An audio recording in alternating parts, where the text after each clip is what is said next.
We want to bring in now Georgia Congressman Doug Collins. Congressman, what do you make? I mean, when you look at what's happening in Portland, is it lawlessness and anarchy in the streets, or is it an attack on democracy, as the mayor says?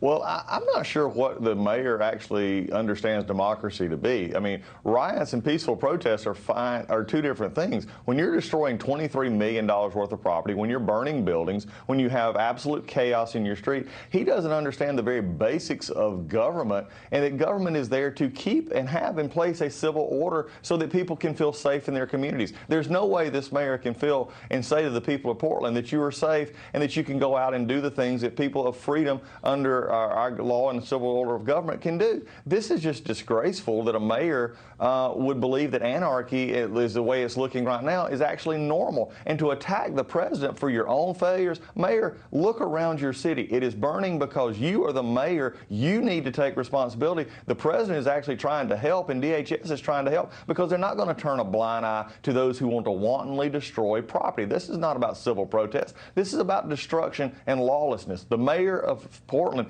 probably needs to step down, because he's definitely not being a mayor. He's just being a social commentator. Congressman, it's Jason Chaffetz.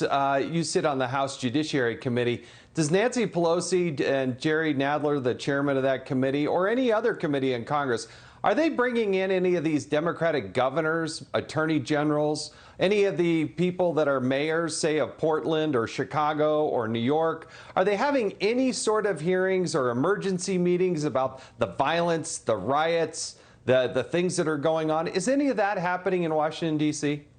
No, Jason, it's awful. You've been there before. You understand what this is going through. We have a Democratic majority and a Speaker of the House who undoubtedly hasn't, looked around to see what's going on. When she talks about, people will do what they do, and Jerry Nadler is just not been a competent chairman for 18 months. We've seen that when he's just attacked the president. They're not bringing anyone in. In fact, they're just allowing it to go on. They want to cause, it looks like, this turn a blind eye, because they believe that the November election will hinge on, if the president can handle the issues that are going on, which I believe he will. But they're just more focused on winning elections than they are actually governing. And then what's sad is that people's property is being destroyed, people's lives are being lost, because these mayors and these governors will not do their job until they do a couple of things, till they get rid of their own security details, till they actually go out and find out what their police do on a day-to-day basis, so that they can get rid of the bad officers and get rid of those folks that need to be got rid of, but yet bring order to their cities and order to their states. Then I just wish that they would frankly do their job or shut up. I'm tired of seeing these mayors and governors, and also Speaker Pelosi and Jerry Nadler, just abdicating their responsibilities in order to win elections. This is sad. Congressman, you just mentioned Speaker Pelosi. We have a statement in part from her that we're going to read now that says, while Portland is the president's current target, any city could be next. We live in a democracy, not a banana republic. We will not tolerate the use of Oregonians, Washingtonians, or any other Americans as props in President Trump's political games. The House is committed to moving swiftly to curb these egregious abuses of power immediately. I don't really understand what Nancy Pelosi isn't seeing, Congressman. If you look at these images of what's going on in Portland, very similar to the images we saw in Seattle, it's terrifying. It's terrifying for citizens to live there. It's terrifying to own a business there. What is she not getting about the complete abdication of leadership by Democratic mayors and governors in those cities and states? Well, she lives in a bubble with her own security detail that goes with her everywhere. She feels safe wherever she goes, and she just assumes that the rest of the world is okay.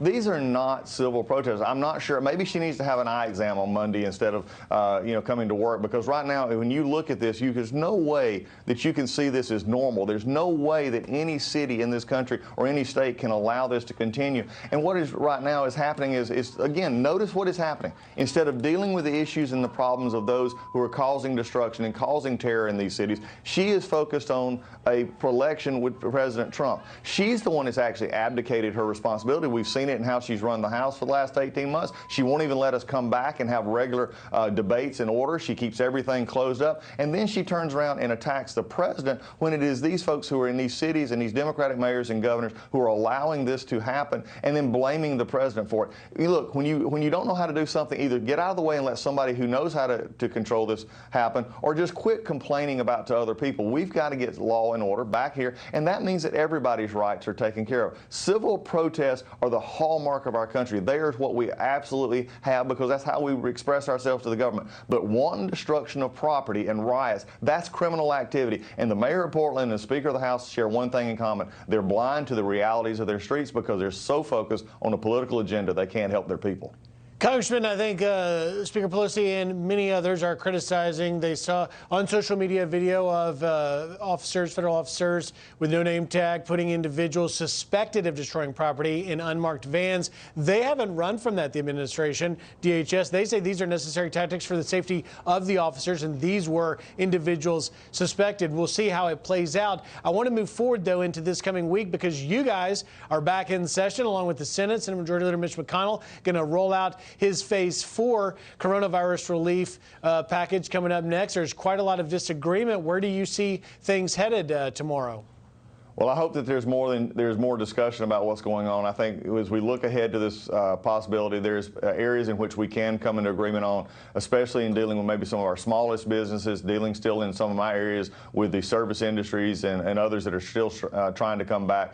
But also we need to recognize the fact that we have to encourage our economic activity while at the same time being safe in this because the extra federal unemployment has caused worker shortages in many of our businesses here in Georgia and across the country. We need to start phasing back that or do away with it altogether. We also need to make sure that the monies that we've already sent, and Jason and others who know this, who've been in Congress, know that sometimes we just send out money, but we put restrictions on it to where they can't use it. My question is, are we going to allow the states who've already gotten money maybe to redirect it so that they can help their economies, help their governments react to this COVID crisis? What we have to understand, though, is that we just can't keep putting money toward this of the long term. There has to be a way out of here where we protect our economic interest in our small businesses and others, and then move forward with the health and safety to get our schools reopened and get our governments going again. My hope is that will happen. We need liability protection for these businesses who are opening and looking forward. And, you know, even those are the kind of things that we need to talk about. I'm hoping it's more of a conversation than just here it is, take it or leave it.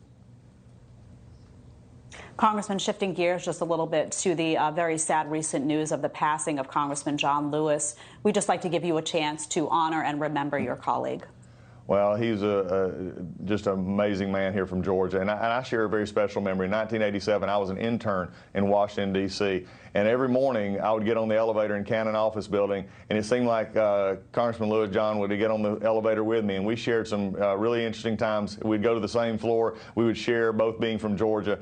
And then a few years ago, when I came to the House, I went to him, and he and I had talked, and I said, John, I said, you remember when we were riding those elevators up there? And he just got that grin that he always had about him, and that special, sweet spirit. And he looked at me, and he says, Doug, don't make me feel old. He said, I'm not that old. And he just sort of chuckled. But we shared just a commonality of love for people. We shared a passion of both being pastors in our own right and doing that. The country is mourning the loss of a hero here, someone who stood forward and went forward on his ideas. We may not have always agreed politically, but when it came to the decency of human beings, John Lewis was unmatched in his parallel to make sure that everybody felt included and felt valued in the eyes of God, because he was a man who had that same compassion for people. Well, Congressman, like you, it was an honor and privilege to serve with Congressman Lewis. When you meet with him and talk with him one at a time, he was just a sweet, gentle soul. But boy, when he spoke, he had a powerful message and a true icon that I think we'll both cherish having spent time with him. So thank you for joining us this morning. Jed? Thanks. Y'all have a good day.